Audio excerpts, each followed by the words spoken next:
very dangerous. So I don't know how dangerous it's going to be. Show of hands. Annual fundraising targets of, say, up to $5 million. What's your target? 5 million? 5 million? Between 5 and 10? 5 and 10? More than 10? Yeah. More than 20? More than 50? Ooh, so the benchmark is 20, is it? Excellent. What if I told you I had a way to get all that money? And I'm not talking just 5 million for you, 10 million maybe for you. I'm talking the 5 for you, the 10 for you, the 20 for you, the 50 for you. Everybody's money. Everybody's money in one fell swoop. I didn't see how you didn't come up with that idea. Although I'm sure you could, quite frankly. But what if I could tell you you could do that? One fell swoop, and I've got the way to do it. A major gift solicitation to Gina Reinhardt. One fell swoop, fundraising could be finished. Like Bill Tolliver said, we could fix hunger tomorrow afternoon. We could fix fundraising tomorrow afternoon. We just need her to be aware of the opportunity to contribute in a substantial way. She's worth $17 billion. So I was thinking about how much would we actually ask her for. I think we should ask her for $16 billion. Because we shouldn't be greedy. We should leave her $1 billion.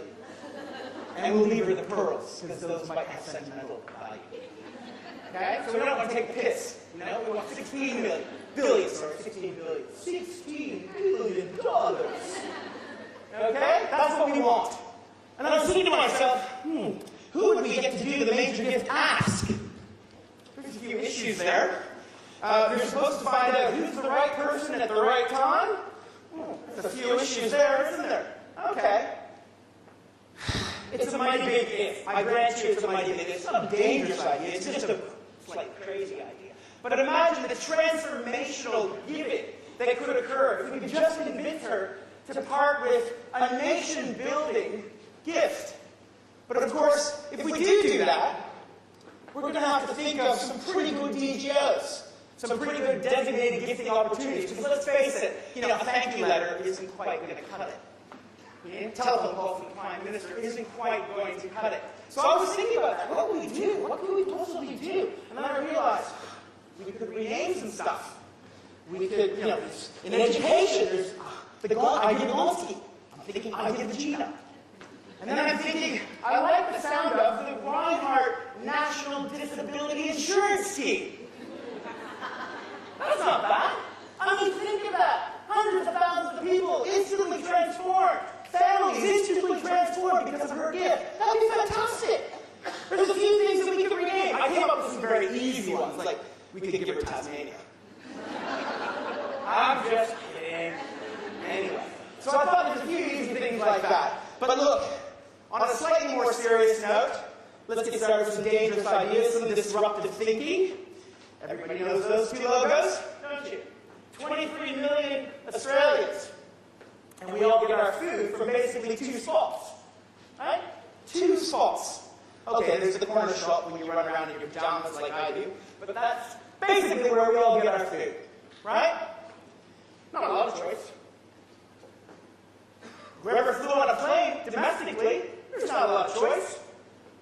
One logo stayed the same for a wee while, once changed. But it's always the same, it's not a lot of choice. But if you've got some money burning in your pocket, and we all have given to charity, I'm sure, if you've got some money, aren't you spoiled for choice? So I just Googled a couple of things. I've got some money to give, I want to give it away to cancer. I just Googled cancer charities, just doing this presentation. 30 plus popped up. I Googled environment, I thought I'll save some trees. 25 plus charities. Disabilities. I mean, obviously I would love the Reinhardt National Disability Insurance Scheme. I had a client, Cerebral Palsy Alliance, just recently, and I see the value of that. But, on the off chance that we need to come up with a plan B, 60 plus charities in that space. 50 plus, and I'm sure I'm being very, very under the ball here. I'm sure there's tons more.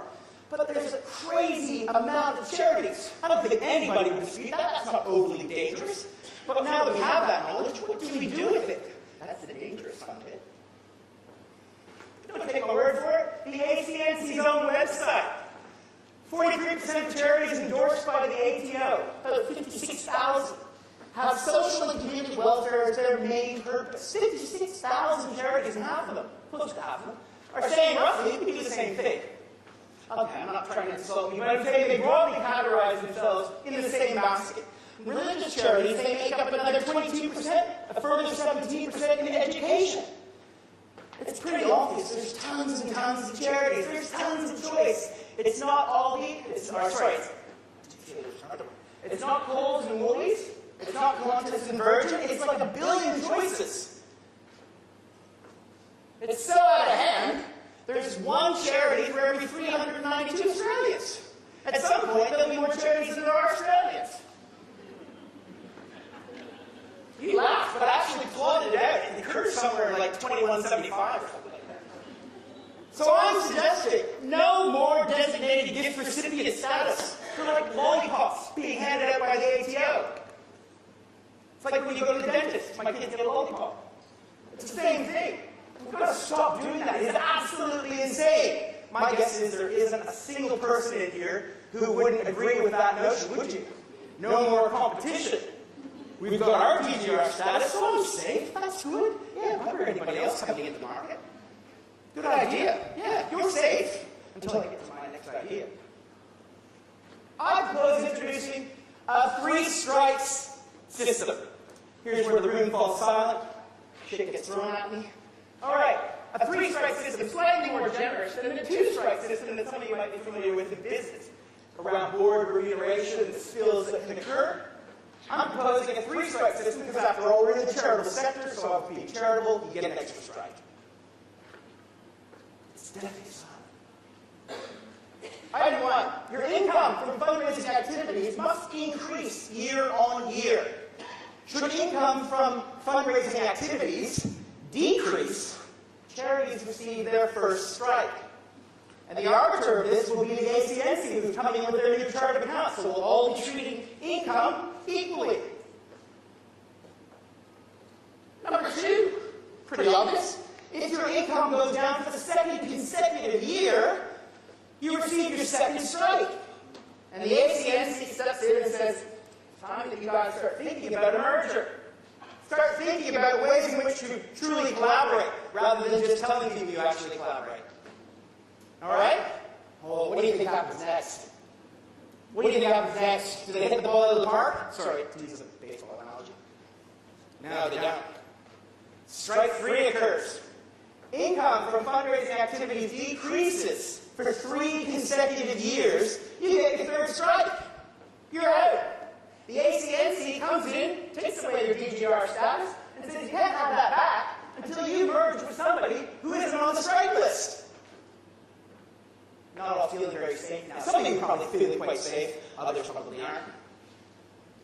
Okay? But it's crazy the amount of charities that we have. Everybody knows that. I do feasibility studies for a living, and every single donor says there are far too many charities in any space, any feasibility study across any topic. They all say the same thing. So I'm not telling you anything that's actually very dangerous.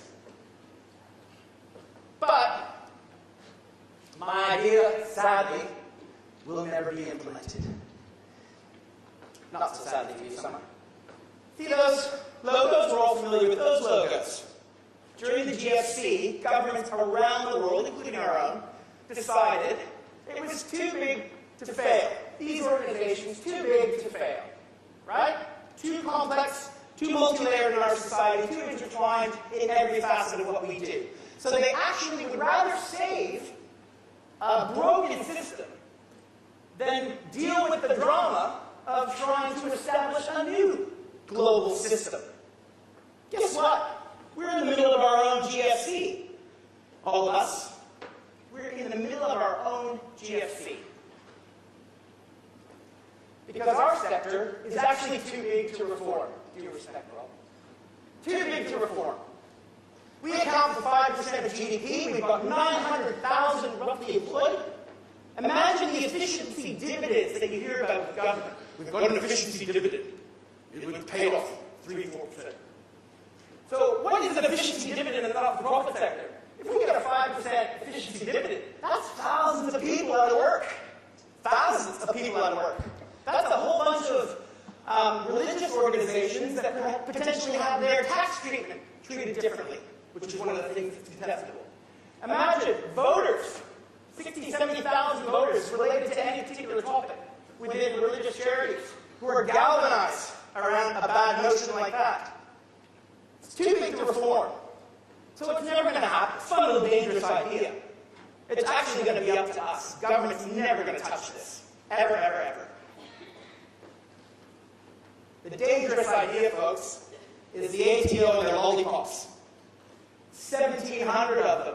I don't know if it's a 100% strike rate in terms of if you apply for tax deductibility status, you get it. But 1,700. Do we really need 1,700 new entrants in the market every year? Do we really need that? If you're sitting in disabilities, do you honestly think there is a disability provider, there's something so new and so radical that it demands the establishment of a new disability charity? No. It doesn't. The dangerous idea that I'll leave you with is if we keep giving these things away. So I say to you, we stop giving these things away because that is a truly easy idea that we actually could lobby for and the government might actually buy. That's my dangerous idea. Bye.